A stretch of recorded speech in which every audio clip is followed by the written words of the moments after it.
Welcome, everyone, to the newest episode of the Progressive Podcast.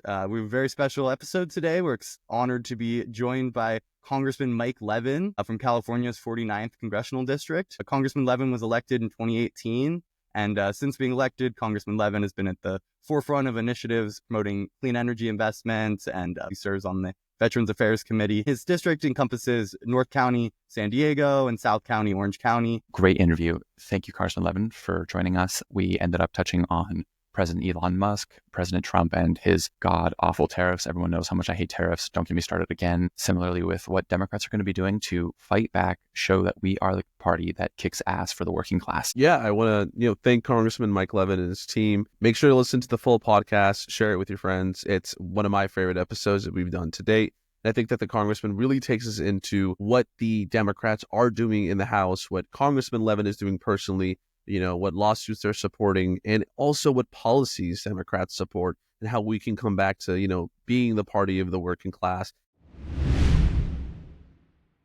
Thank you for joining us, Congressman Levin. We're almost a month into Donald Trump's second term, and I think the biggest takeaway so far is that it's not so much a second Trump term as much as a Elon Musk's first term. And so I'm just wondering, have you been surprised at all with how big a role Elon has played so far in the administration? And what do you make of his aggressive, probably unconstitutional actions that he's taken so far? Honestly, Ben, I have been surprised by just how much power and authority Elon Musk has been given. It really is an attempt of a great billionaire takeover of our federal government. And, Article 1 of the Constitution is pretty clear that only Congress can create or destroy agencies.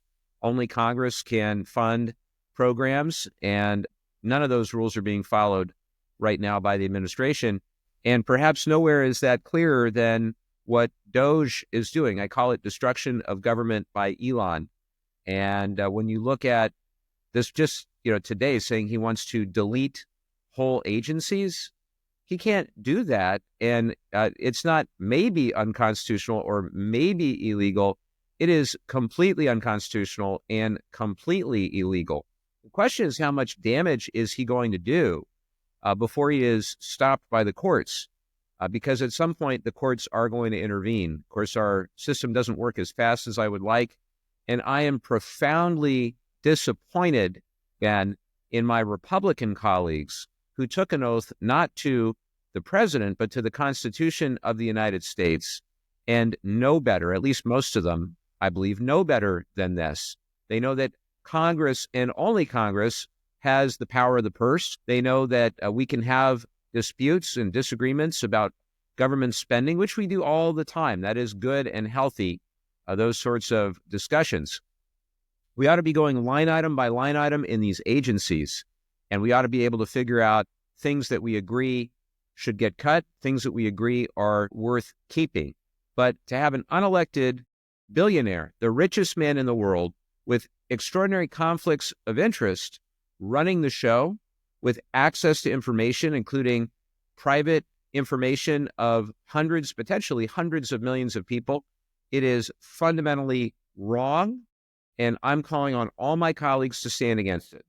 I want to hammer home on something you said a little bit earlier about your colleagues. Obviously, like you said, Elon Musk is now the most powerful, richest man, arguably on planet Earth. He's an unelected bureaucrat going through and accessing hundreds of millions of people's sensitive information, social securities, going through and dismantling our agencies. What do you see Congress doing in the future, and especially with the Republican majority terrified to speak out against, Trump or President Musk? How exactly are they to, or how are we to counteract this influence over our government? This is the most influence any private citizen has had, arguably ever. Far surpassing Randolph Hearst or anyone.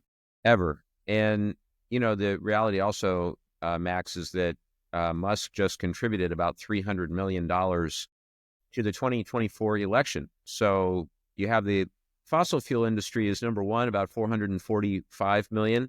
And Elon himself is number two. So you wonder why Republicans don't say anything truthful about climate change or anything truthful about Elon Musk. It's because he is filling, and they are filling, the campaign coffers of my Republican colleagues. What I have tried to do is a couple of things. One is just call it out. talk about what's happening, talk about how the shredding of guardrails and checks and balances is a horrible precedent to set because eventually you're going to have a Democratic president. And to my Republican colleagues, the question is, you might like the policies of Doge. You might like what he's doing. But if you really think about it, Donald Trump's not going to be president forever. Eventually, you're going to have a president with whom you disagree. And do you want that president to have no guardrails, no checks or balances? I believe the answer is no.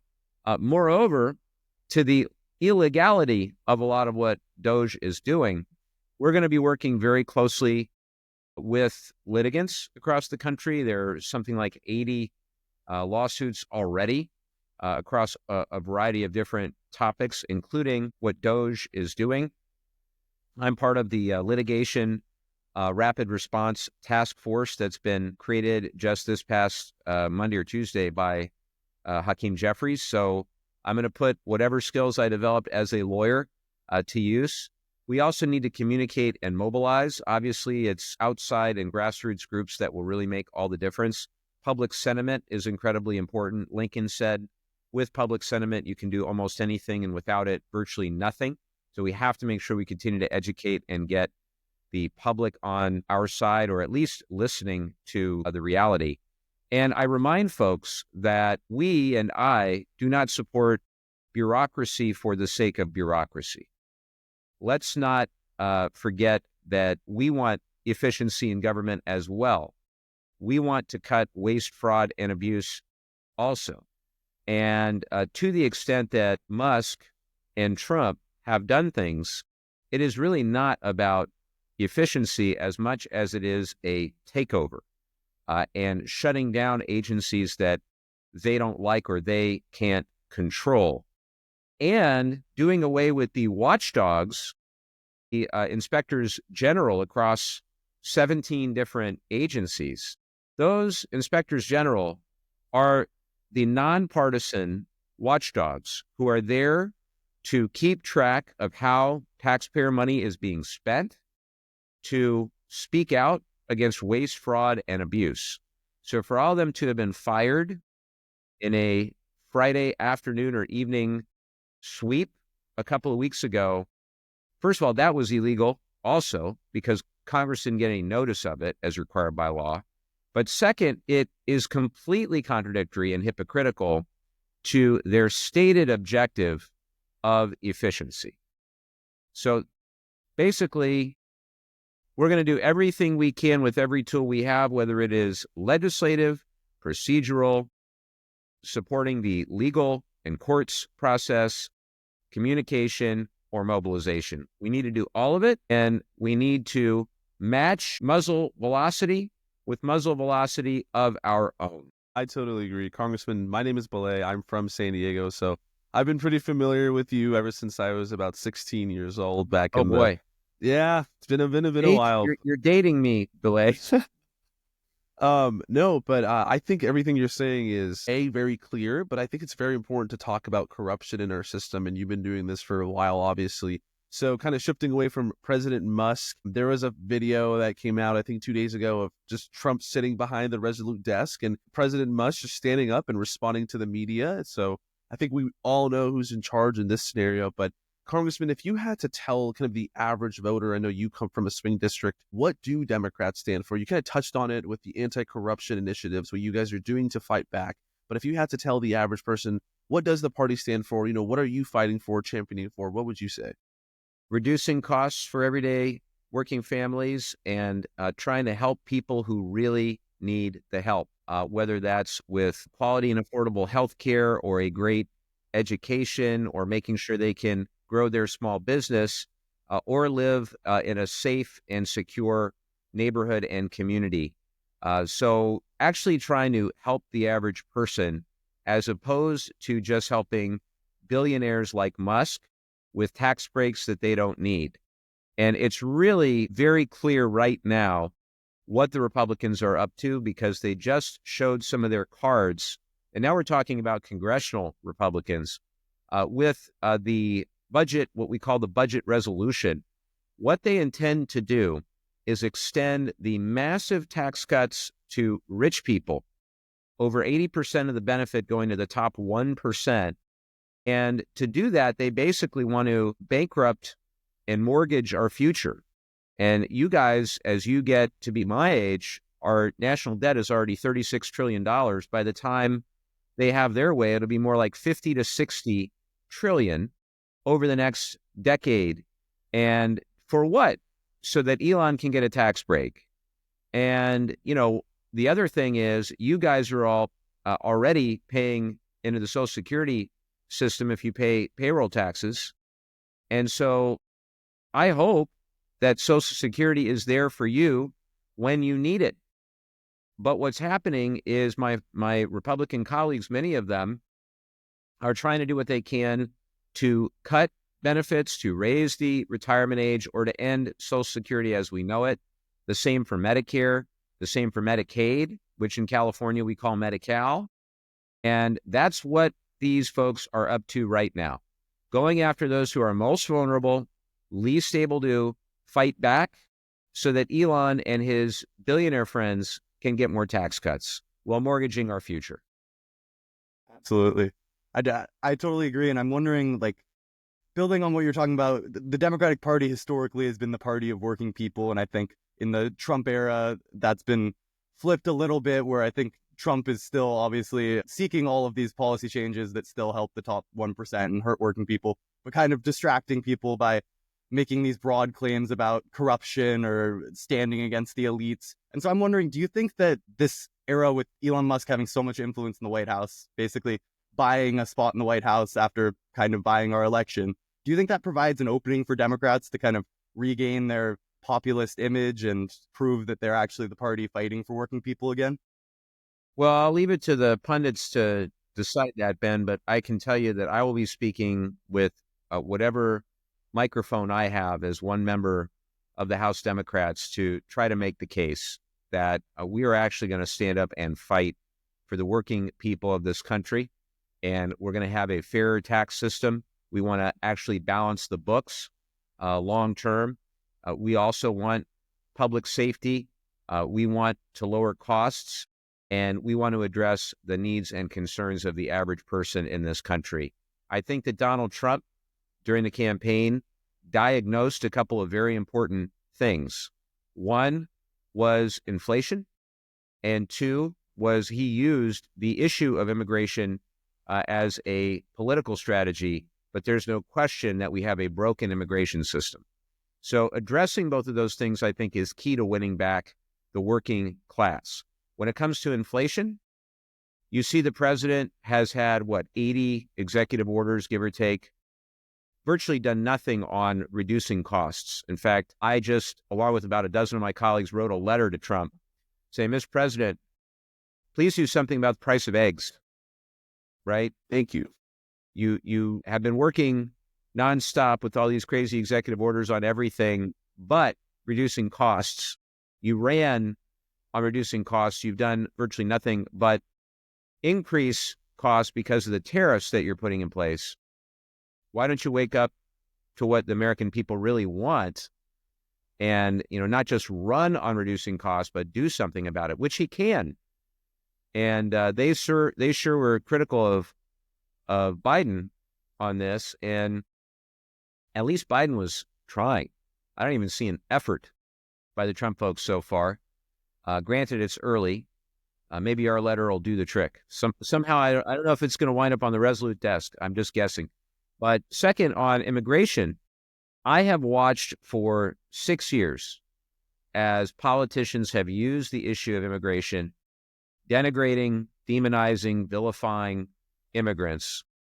And there's no question that we have missed opportunity after opportunity to work in a bipartisan way on legislation that would fundamentally improve both the border security situation and the asylum process. It would provide a path for dreamers and for others who are contributing positively to our economy and to our society. And we really have no excuse other than too many of my colleagues are playing politics with it. And I go to the border frequently. I meet with our Border Patrol. I meet with those who are responsible for public safety. And I can tell you that they are as frustrated about this as I am. And they are sick of politicians who go on TV and talk about immigration and demonize immigrants without a actual understanding of the facts on the ground or a desire to work in good faith across the aisle to try to fix things. That's a really good point, Congressman. Something in there that I'd like to hammer home even harder, actually, is the cost of living, right? President Trump promised he was going to come in and fix these things. Like you said, he has done absolutely nothing to bring down the cost of living. He has done actually the opposite. He has been raising costs with tariffs, and not smart tariffs, not targeted, not things to protect national security, but stupid, loud tariffs against our allies, nonetheless. And so I guess my question to you is, how are we going to win back this vision of Democrats who kick ass for the working class and show people that Trump is not doing these things, that he is not doing anything on the price of eggs? And I'm just going to say it, God damn it, I want my eggs to be cheaper because I used to eat 6 to 12 eggs a day. Like, what the hell, man? That's a lot of eggs, Max. You're going to need to save up.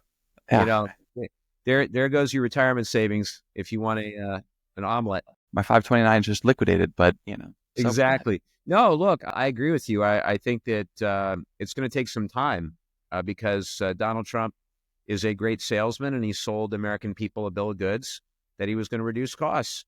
And he's got really no ideas of the sort, things that are actually going to work.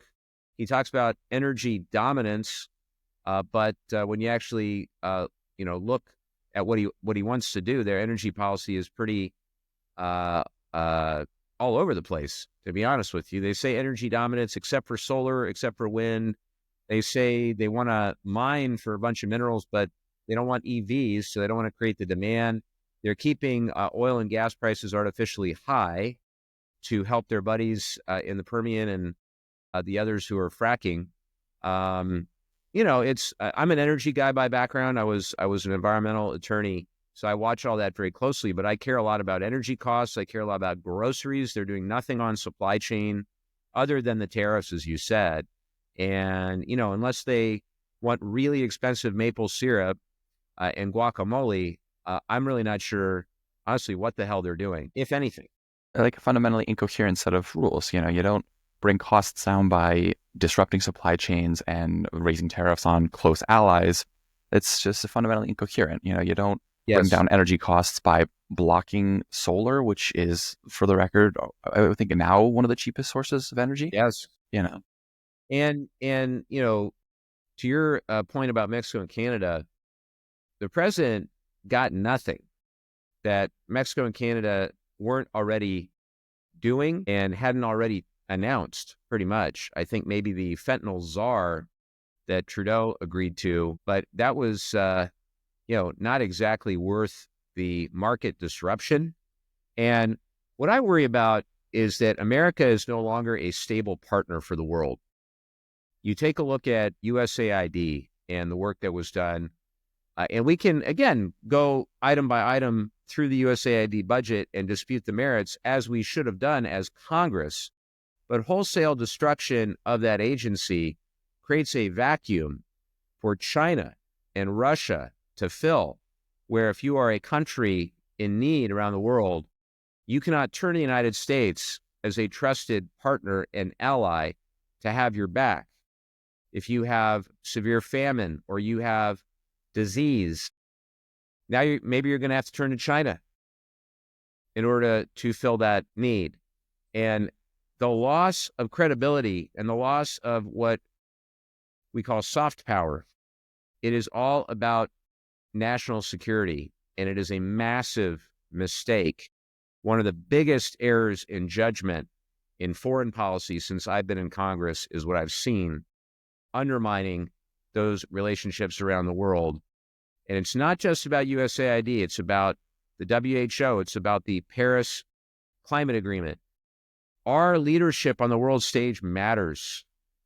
And the inconsistency and the volatility making us a less than stable partner is a huge problem. I think that's perfectly nailed it. Congressman, just real quick, I know you do have to go soon. I'm from San Diego, so I'm still a big Chargers fan. Yeah. Chargers were not in the Super Bowl, obviously. I flew out to Texas for that playoff game where we just got destroyed. What was your reaction to the Super Bowl? Wasn't It was so good. horrible. The fans were nice though, but what was your reaction to the Super Bowl? What'd you think of it? Well, first of all, I'm a Rams fan, so I am bummed because the Rams almost beat Philly. We came very Super Bowl close. champion, yeah. Had Very one close. play gone differently, we were in the snow. Had Stafford completed one more pass, I think we'd have beaten Philly. I think we'd have beaten Washington, and then we'd have had a good shot against Kansas City. When it didn't go our way, I was all in for Fly Eagles Fly. My wife went to Penn for grad school, and when Trump was on the one side, and the owner of Philly is a true blue Democrat, I said, okay, I know I know which way I'm gonna go. But no, the Chargers. I'm actually a big fan of Harbaugh because when I was at Stanford, he was really, after I left, he was the guy that really brought that team back from the dead. I think we were 1-11, and then he got them back to 5-7, and then 8-5, and then eventually to, I think, 12-1 with Andrew Luck. We won the Orange Bowl, and then from there he went to San Francisco, and then to Michigan, and now to the Chargers. So I'm wishing them all the best. Justin Herbert is a fantastic quarterback. Amazing. And I like the Chargers. I grew up in Orange County, so I grew up with the Rams playing in Anaheim Stadium, and they betrayed us when they moved to St. Louis, but they're back, and I try to get to a game a year with my 12-year-old son. That's nice. I know you're also a Los Angeles Angels fan, and I'm sorry for that. I have dual allegiance just so long as we're cheering against the Dodgers. So Padres too? We like the Padres? Yep, I grew up an Angels fan, and growing up, Tony Gwynn was my favorite player. But I grew up fairly close to Anaheim Stadium, and so I'd go with my grandpa. Now, my other grandfather was a Dodgers fan. Growing up in OC, and today it's like very, very tough to cheer for the billion-dollar colossus that is the Los Angeles Dodgers, and we really need a salary cap. And my hope is that Artie Moreno, the owner of the Angels, sells the team, and that the Seidlers figure out the Padres situation. And they're doing well, though. I actually am more optimistic about the young core of talent for the Angels than most people. And the Padres obviously have several more good years of Tatis, and hopefully bounce back for Bogarts, and Machado will have a few more good years too. So I think both teams, I'm not looking for a playoff run for the Angels for the next couple of years, but I think the Padres have a window here. They just have to defeat the Goliath known as the Dodgers. I'll take a healthy Mike Trout season at this point. So hey, I'll take a healthy 50 games from. I mean, I saw Rendon is already out for the year before the year even started, and it's just really, really a shame. He does not want to play. Well, thank you so much for joining us, Congressman. I know you've got to run, but thank you guys. Really appreciate it, and make sure to check out Congressman Levin, his Twitter, keeping us updated on how they're gonna actually try to keep our Constitution in order and not allow us to be taken over by a single billionaire. But thank you so much, Congressman, and I hope you have a nice day. Thank you, Congressman.